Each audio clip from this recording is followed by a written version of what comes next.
Okay, we are Hello, live. hello, we are live. So, welcome to Online Oracles. I am Bob Summerwill. I'd like to welcome the rest of our guests here. So, we have Michael Tan, we have Victor Wong, we Hey, have Kieran James Lubin, and also today making an appearance is Jeff Powell, who Hello. would you like to please do introduce yourself, Jeff? Thanks, Bob. I'm Jeff Powell, head of business development at Block Apps. I've been working with the people on this video for getting close to 5 years now, and in recent years I've done a great deal of work on our tokenized metals campaigns. So very excited to be here today to talk about silver. Absolutely, Gold now it seems. I mean, maybe a little bit. And gold. That's it. You're absolutely perfect for the topic today. So yeah, our topic today is silver at all-time high. What's going on? But we've also got gold at all-time highs, having happened after that. Well, before we get onto those, we are going to have a little bit of a demo or conversation from Michael. What have you got for us? Sure. So I'm going to be demoing the Strato Easy Save Bridging process. Right now we have a bridging contest going on where if you bridge in a certain amount, 10% of that goes to a pool that will be distributed to the winner through a lucky draw. Points are generated or calculated through the Strato Rewards program. So everyone has a chance to win. You got to be in it to win it. This is the current leaderboard on StratoScan if you want to check it out. But now I'll demo the Easy Save. So once you log in to your account, a lot of money here. You go to this deposit function, deposit button, connect your wallet. to be clear, Michael's doing this on the test net, but the process on the prod is exactly the same. Yep. So you can bridge in either USDT or USDC. Let's do USDT for this one. We'll do, let's say, 100. Make sure this is checked so that it goes directly to the lending pool. Deposit and earn. Confirm. Takes a second.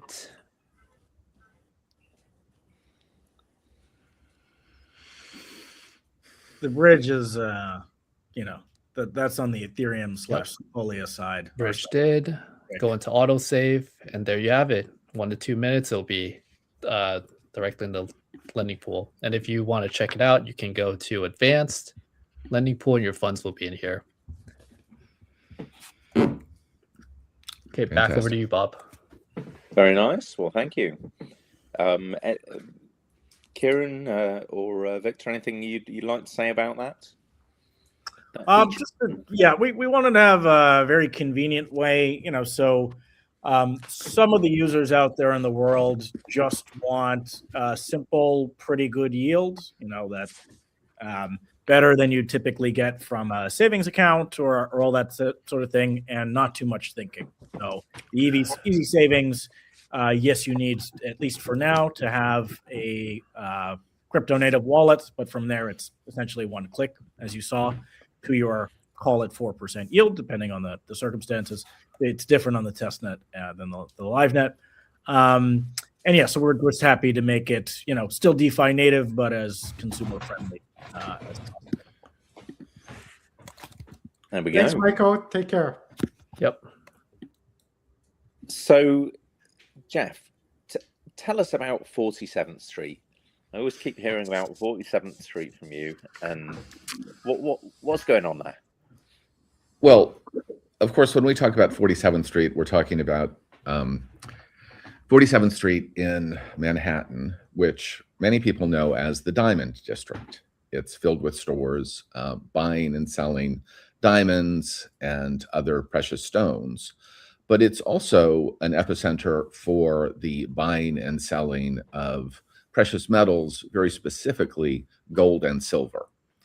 And so as Block Apps started tokenizing metals, we established relationships, a variety of relationships with various dealers and vaulters, but 47th Street became really a prime source for us, really for learning about the business. Because whereas people may not think of it as being a place where there's a lot of value other than stones, there really is a lot of business going on 47th Street, and there's a lot of vaulting going on 47th Street. So there's actually, I don't want to estimate, but very large supplies of gold and silver there. So we've developed some very helpful partnerships for us to not only navigate the space, but also to, successfully move into the tokenization business for gold and silver. That's really been an important part of our Strato platform. Well, good to have those connections, that's for sure. So what is happening with the price of precious metals right now? Well, before we get into that, maybe we could talk a little bit about why we got into precious metals in the first place. Please do. And Karen, I'm going to flip that to you for a second. As okay. CEO. I will tell an anecdote you guys may not know part of, but we'll work back to it. So in 2020, roughly around March, we were sort of like fleeing our office, like a couple people were still coming into maybe late February. And, I think we got out of the office before formal shutdown orders, but, only maybe a couple weeks before. And then based on the reaction, I got to thinking, like, we're clearly going to print a whole ton of money, like a whole lot. And so I was like, okay, like, what should I get into then? So to hedge against the expanding money supply, I got out of anything that had to do with lending. Like, there are some companies that will lend money at pretty high dollar denominated yields. But as we saw, we printed like 40% of the dollars in existence inside a year. Got into more crypto. I've always been in crypto, of course. And I bought like a good, I think it was the GLD ETF or IIU or one of those. And that thing just sat there for like 2+ years. And I was like, this thing, I thought it was an inflation hedge. Everything risk on went crazy. Zoom went up at like 10x. I did buy a little Zoom at that time, in part because I was like, okay, like I think we're not going to be in offices for a bit, like, so I guess we're going to have to be video conferencing more.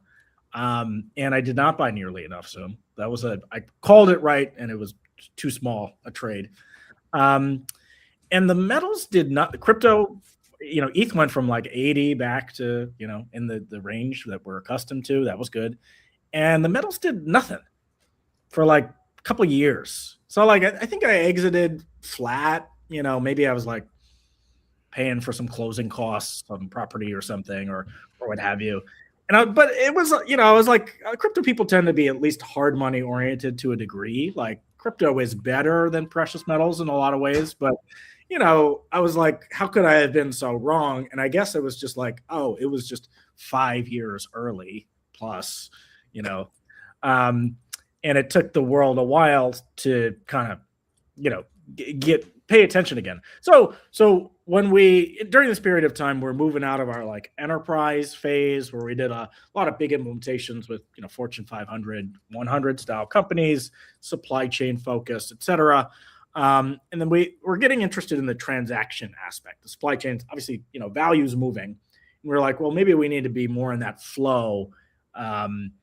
And so we tokenized many different assets for the corporates, and then started tokenizing the assets in a more kind of like NFT style, right?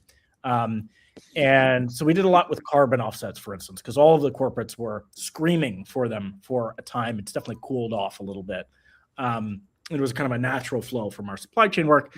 And like we were just kicking around like, okay, what about metals? And we even looked at commodities like nickel, which proved to be kind of complicated, but we ended up finding really a lot of demand for precious metals and some intersection between personalities, like, hard money types and the crypto types. There's, good solid overlap. And and I felt, the metals are sort of the boomer version of crypto, and maybe that's changing. Like maybe kids are aware of it now. It's like they're on the perp dexes at this point, various silver futures and so on. So the call was totally right, and by accident in a sense, although I always was inclined positively towards them. Well, I think there was one other thing that we talked about at the time too, was that it's weird how I think, when we got into crypto, everyone thought of it as, a store of value, a hedge against other world events, but they seem to move more in line with the stock market. Yeah, than it's not. high Like, beta it's not tech really a true hedge. Where metals acted more like a true hedge. So, it provided that opportunity too. Yeah, I think both of those are really interesting. And Kieran, since you went back in time a few years, something else that I think that a lot of people don't think about that I really think was a key point in the popularity of metals on an investor basis, not just institutional, but a man on the street basis here in the U.S. anyway, was in September of 2023. Gold was selling for about $1,900 an ounce. Silver was selling for $22, $23 an ounce. And that month, Costco started offering gold bars, selling them very low margin, 1% to 2% above spot. But if you were, a Costco VIP member or using, the Costco credit card, you could actually get a discount of that. So you were actually able to practically buy gold bars at spot. And I think that from a business standpoint, it was just sort of another loss leader for them, something to get people into the store. But it's estimated that since then, for what's now close to 2.5 years, Costco has been selling $100 to $200 million a month of gold bars. And I think that really opened up people to this idea of this alternative asset. Not that gold was a new thing or anything like that, but I think that domestically that really boosted it. Without having to, go off to a bullion dealer, work out how to do that. Exactly. You could go in and, you could buy your groceries and on the way out, pick up a gold bar. As you do. As one does. In America, as one does. Is that your dollar cost averaging?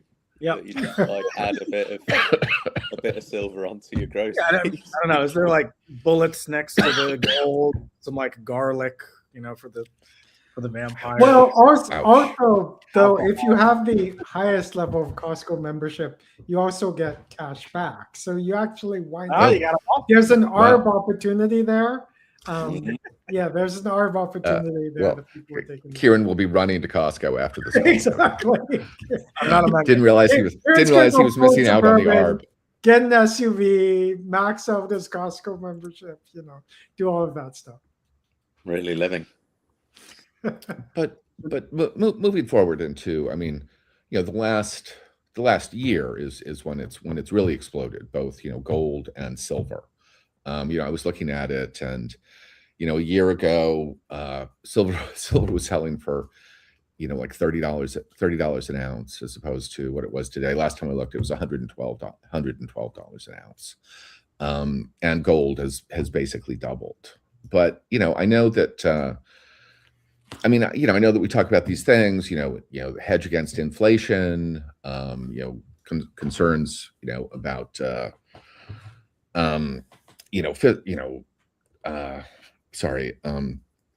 the fiscal concerns about, minting dollars, the global instability we have seen. But, is that, Kieran, you really think that that's what it is? You think these are the factors that are driving it? Well, okay.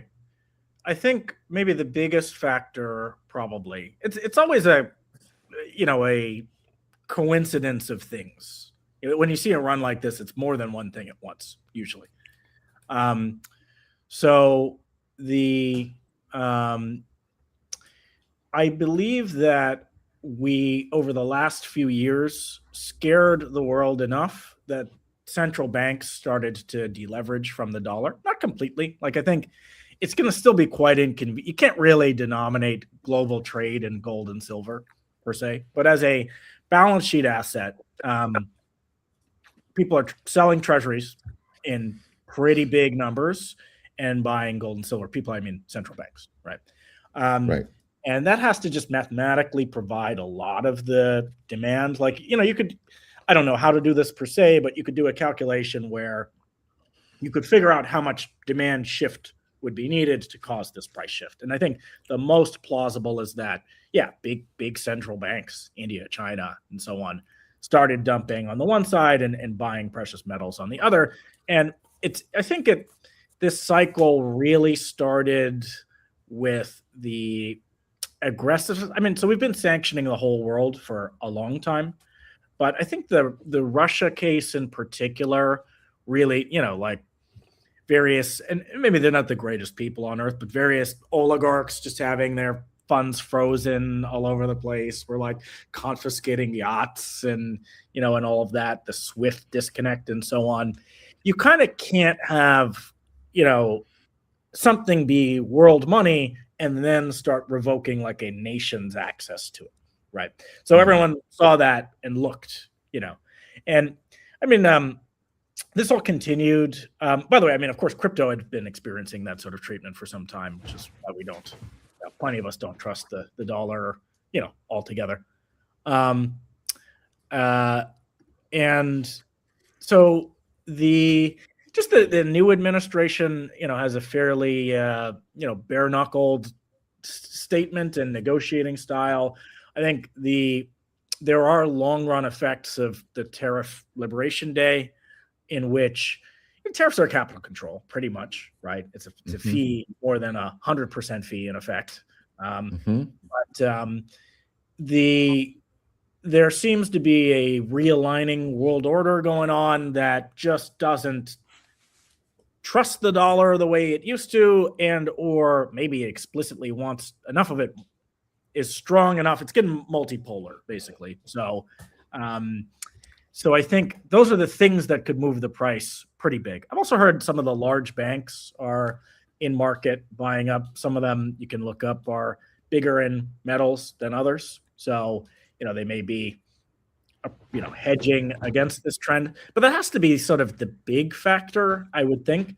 There are other ones, right? Like, so silver probably is higher beta than gold. It's definitely more volatile. And so you'd expect slightly different behavior between gold and silver, but I wanted to touch on the Bitcoin ETH analogy, or I like to say tongue in cheek that, like, yes, Bitcoin's like gold, it just kind of sits there, whereas like silver, you're using it, you got semiconductor applications and solar and this and that. You're actually using it for something, and somehow the gold is worth way more, which is kind of funny on some level. Yeah, and that's part of it. Like, the price of silver is so high that, and it's, I have heard at least that there are cases where it's hard to substitute industrially.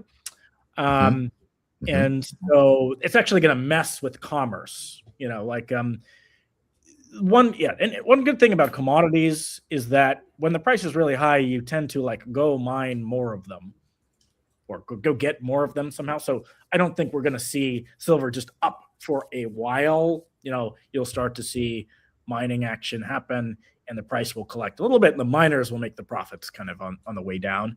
But yeah, I understand that mining takes a while to turn around, though. It takes a while. But, I mean, although the price should correct pretty quickly once the capital's there, and because it's not pricing just current supply and it's expected future supply. But yeah, it's it'll take some time for that to get running for sure. So that's all very interesting. I just want to go back to something you were saying. So you're talking about institutions. Institutions started regarding treasuries as, I guess, less of a safe haven for the reasons that you mentioned. And so the way you see it is that then gold or precious metals filled that gap, right? Yeah, if you want sovereign savings and you can deal with the, that's it. One, in inflationary times, the commodities do really well. Like, they did really well, I believe, the 70s and so on, or at least on the later side. And also, yeah, I mean, you can have control of it. Maybe you can mine it within your old borders sometimes.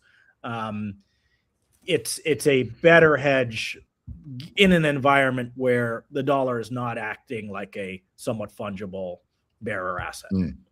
Okay, and another quick question, just actually talking about the dollar. So I think that, for us or some of us on this call, certainly, a feeling of a lack of confidence in the dollar.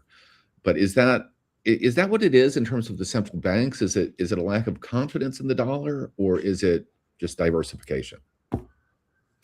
I guess you would say, like, why now and why so big? I think because they could have diversified at any time. I think it is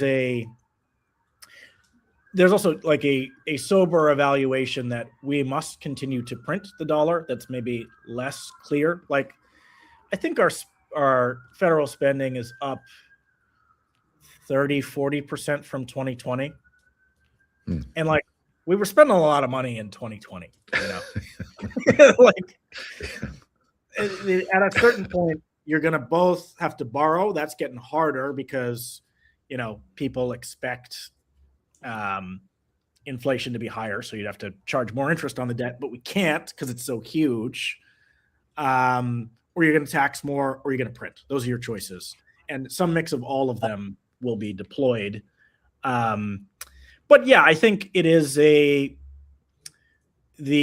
dollar, you could borrow it really cheaply because people needed it for everything, one way or another. Like, in a sense, like the U.S. exports dollars and gets goods and services back somehow. It took a long time to understand this. Like, people will just like give us tractors and whatever for paper, crazy,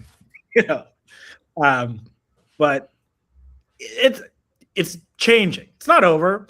Still, I think most trade for convenience. Like, the medium exchange value of the dollar will probably not go away, but the savings value, yes, it's better than the Argentinian peso, say, but if you can manage to hold the gold and silver or any number of other things, probably it's a good idea.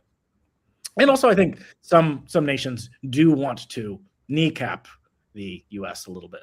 That's probably sure. I think there is an element of that in terms of the industrial use case that you were talking about, right? So the big use cases for silver are solar panels and EVs, which is obviously dominated by China, right? Like, China has 80% of the world's solar panel production, right? They have, BYD is the largest car manufacturer in the world, and they mainly do EVs. So I think one of the effects of the trade war, if you will, is that Chinese companies are actively searching new markets. For example, you can see the number of BYD cars in Mexico, for example, or European countries have increased dramatically. So I think, and then I think I noticed that, on the Shanghai exchange, silver hit all-time highs, even in December. So you can see the shift about, like, silver, kind of like rare earths, is becoming a strategic asset in the mind of, like, Chinese government officials, right? And they even implemented export controls that went into effect in January. So you can't freely export from China. Now, to be honest, that's less of a worry because China is only the fourth largest producer of silver. They actually are a net importer of silver because of all these manufacturing things. But it's signaling that they consider this a strategic asset. And it wouldn't surprise me, not that I have any insider information in this, but that they would be stockpiling silver in the same way they stockpiled NVIDIA chips ahead of bans coming up, right? So, like, they tend to have long range planning in terms of these assets. So I think that's part of the factor that could be driving up the price as well. Yeah, I think that is an interesting change. Minister of the Chinese Strategic Silver Reserve. He hasn't got any inside knowledge. No inside info. Just I have no inside info. I have no inside info on this. But it's just the way they've behaved. When they think of something as strategic, whether it's AI chips or some mineral or some resource, they stockpile it, and they do it gradually, so the world doesn't really notice until it really notices. And and I would suspect something like that is happening as well. Because I mean, thinking back to my own earlier experience, I can't remember if I've spoken on any of our spaces about this or just you guys personally. I was aware of Bitcoin for a few years before I had any interest, and the reason I wasn't interested is because I was a gold bug and a silver bug, and a software engineer. It's like, I know how terrible software is. So some dudes like made this magic internet money. Come on. And I was actually doing very, very well on silver through 2009, 2010 and 11 until I leveraged myself up the wazoo on the previous big spike like this. And then down we came and, find myself in debt for a long time. So don't use leverage, kids. Really, when things are going But up. by the way, our legal has reminded me, I should say none of what we're saying it should be considered investment advice. That's put right. that caveat out there, And right? especially not with leverage on volatile assets. Yeah, but a lot of the stories around that time, not a lot of the narratives is the same sort of stuff that we've already spoken about. Caveat: this industrial use stuff is really like ramped up a lot more over that 10 to 15 year period. Oh yeah. Yeah. I mean, it's really EVs true. alone, like, honestly, Canada just announced that they're going to be importing China EVs, and I'm eager to get my hands on one of these because my friends in China have been like mocking me shamelessly with pictures of their like cheap, beautiful Chinese EVs. So I'm looking forward to that. But I think, to extend your analogy on the ETH Bitcoin analogy with gold, silver, I do think there's some rebalancing going on. Like, those assets tend to stay in sort of fixed value to each other. And gold had a huge ramp up over the summer. And, there was a lagging kind of ramp up of silver too. And now that gold is hitting highs again, I think you're going to continue to see sort of rebalancing. So, for example, like, typically the ratio of gold to silver value is like 84, 85 to 1. And then in the summer it hit, 90 to 1. And like, I think you're going to see some rebalancing across a bunch of portfolios as well. Yeah, I think that people in the silver business very much feel that way. And Bob, going back to 47th Street, even at the end of 2025, when silver hit the incredible price of $70 an ounce, people were saying to me, "Oh, it's overpriced. It's overpriced. It's just a matter of when it's going to come down." And those people still feel the same way, even though it's done nothing but go up since then.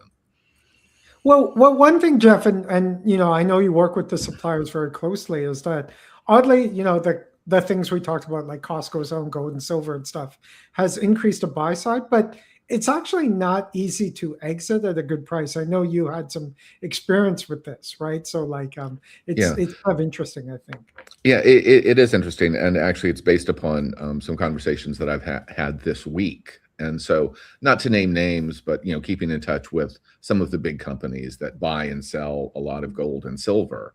And right now, I mean, they are so overwhelmed, in particular with people selling, that if you want to sell to online to one of these big outfits, whereas the minimums used to be $500 or so, the minimums have now increased to $10,000 or $20,000 if you are selling silver.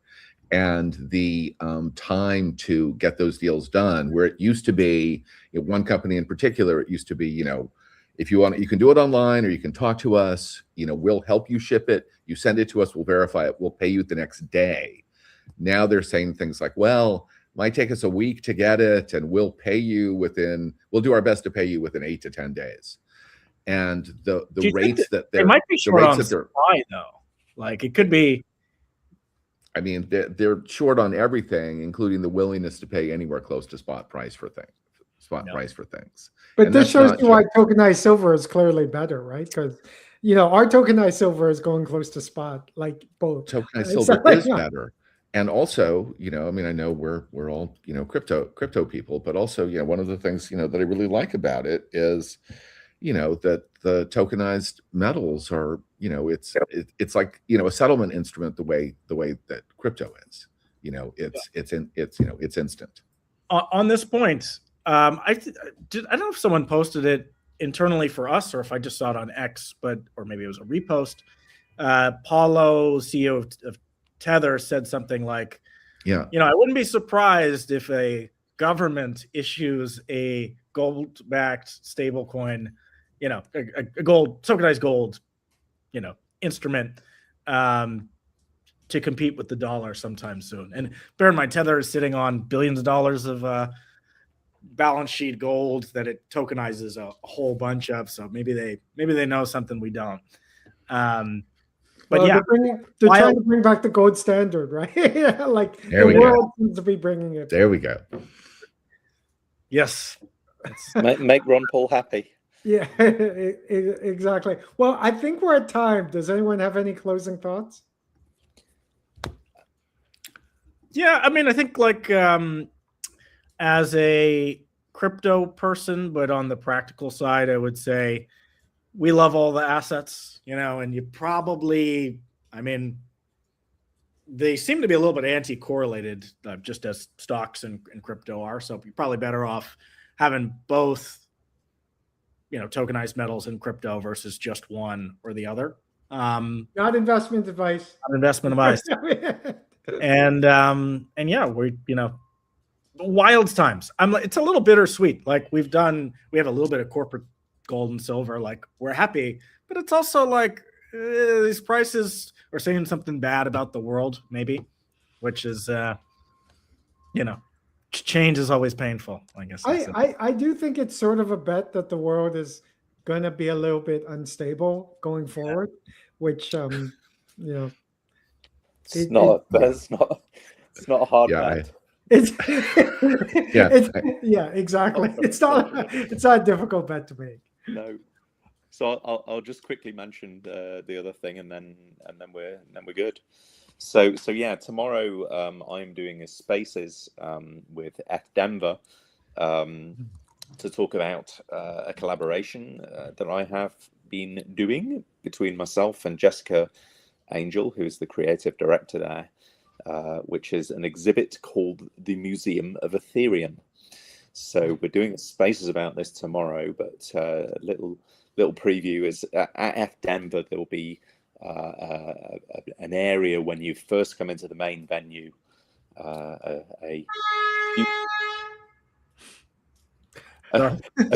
sort of a futurescape build out. One of the things in there will be the Museum of Ethereum. So this is really happening because it's the first at Denver after 10 years of Ethereum. So there's going to be a mixture of physical and digital artifacts there. A lot of that, like leaning on the work that we've had with early days of Ethereum and the interviews here, but also I'm doing some stuff with physical computers, which will be quite interesting. So I'm calling that the Ethereum time machine. So if you tune into the Spaces tomorrow, you'll hear a little bit more about that. Or if you come into Denver, you will see the Museum of Ethereum. So that's something that Strato's supporting. So, Kieran, when you started the early days of Ethereum series, did you ever think it would be made physical in some form?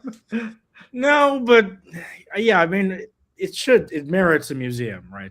We need to preserve all the artifacts, cast them in metals, no doubt. We need bronze statues of Vitalik somewhere. Yes, and something which has actually been very helpful on that is the rise of AI. Is when I started doing my researchy stuff back in 2017, it was so slow and manual trying to find details and emailing people and so on. And now, any of the major LLMs are absolutely great at digging things out. So we are recovering. It's archaeological work of recovering things, which it's only a few years ago, but it's kind of like 10 years ago is like forever, right? In the crypto world, it's like it's several lifetimes ago at least. Like I think we're like order of magnitude above dog years, basically, in the crypto world. Absolutely. Okay, thank you, everyone. Take care. Okay. Have a good Cheers, one. everyone. Bye. Bye bye.